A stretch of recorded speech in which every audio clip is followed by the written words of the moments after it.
Gerald Ford, September 5th, 1975. Gerald Ford walks out of a hotel in Sacramento. A woman in a bright red robe steps out of the crowd. Her name is Lynette Fromm.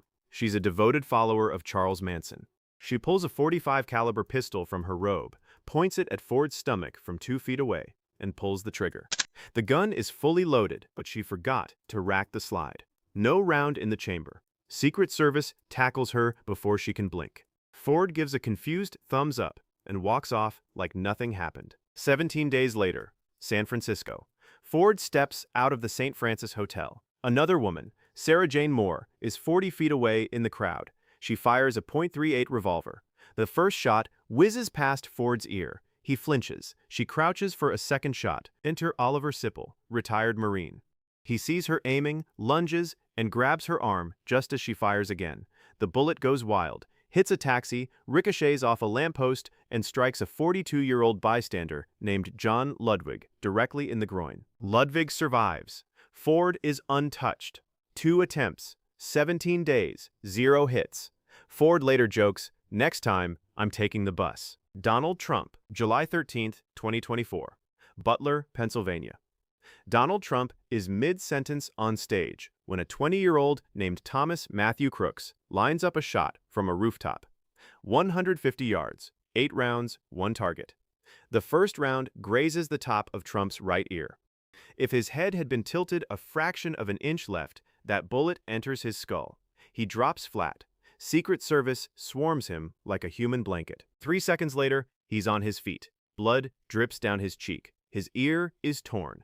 Agents scream at him to get down. Instead, he pumps his fist 3 times and mouths one word: fight. Meanwhile, Secret Service counter-snipers lock onto Crooks. From his first shot to his head being taken out, 2.5 seconds. Crooks is dead instantly. 1 rallygoer is killed. 2 more critically wounded. Trump is rushed to the hospital, bandaged, and released that same night. 1 inch left, and this list has 5 names instead of 6. Ronald Reagan, March 30, 1981. Ronald Reagan leaves the Hilton Hotel in D.C. after a Union speech. John Hinckley Jr., a deeply disturbed 25-year-old obsessed with actress Jodie Foster, waits by the door. He fires 6 shots in 1.7 seconds. The first bullet hits Press Secretary James Brady, permanently paralyzing him. The second hits a D.C. police officer. The third hits Secret Service agent Tim McCarthy, who deliberately steps into the line of fire. The fourth bullet ricochets off the presidential limousine's armored door. It deforms, flattens like a pancake, and slips through a tiny gap under Reagan's left armpit. It lodges 1 inch from his heart. Reagan doesn't even know he's hit. He thinks the agent on top of him broke his rib. In the car, he coughs and sees bright red blood on his hand. He turns to his wife Nancy and says, "Honey, I forgot to duck." At the hospital, as they wheel him into surgery, he looks at the surgeons and cracks. "I hope you're all Republicans." Hinckley is found not guilty by reason of insanity.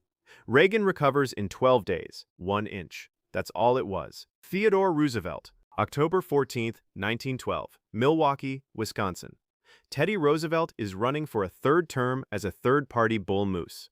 A saloon keeper named John Schrenk steps forward, aims, and fires a .38 slug directly at Roosevelt's chest.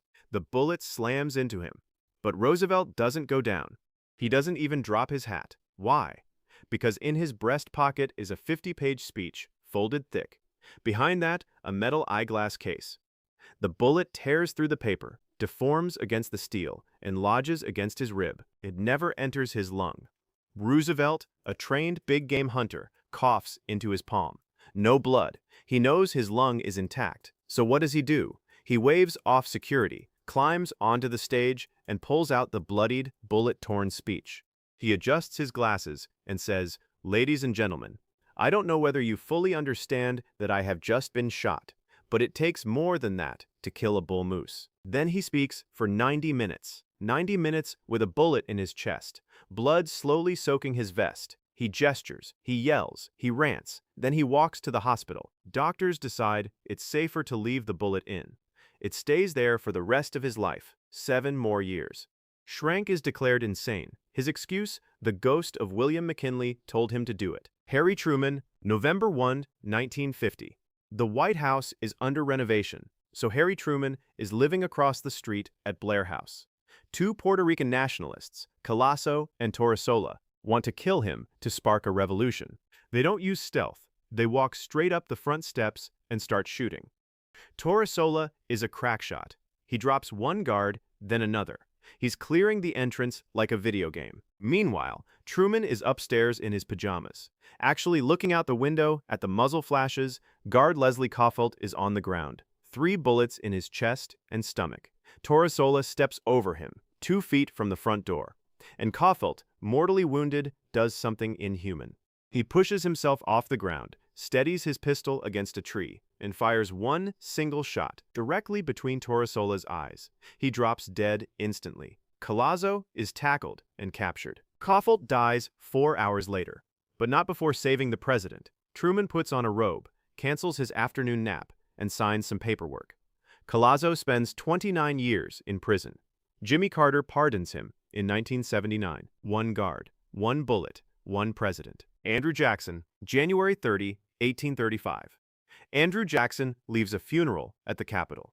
He's 67 years old, still carrying a bullet from a duel decades ago, and mean as a rattlesnake. An unemployed house painter named Richard Lawrence steps out of the crowd. He hates Jackson because Jackson killed the National Bank. Makes perfect sense. Lawrence aims the first flintlock at Jackson's chest, pulls the trigger. Misfire. Any sane assassin runs. Lawrence reaches into his coat and pulls out a second loaded pistol. But Jackson doesn't duck. He doesn't retreat. He charges with his wooden walking cane. Lawrence aims the second pistol point blank, pulls the trigger. Misfire number 2. Jackson swings his cane and cracks Lawrence's skull like an egg. Security piles on. Lawrence spends the rest of his life in an asylum. Jackson's takeaway: I knew it was a bank conspiracy.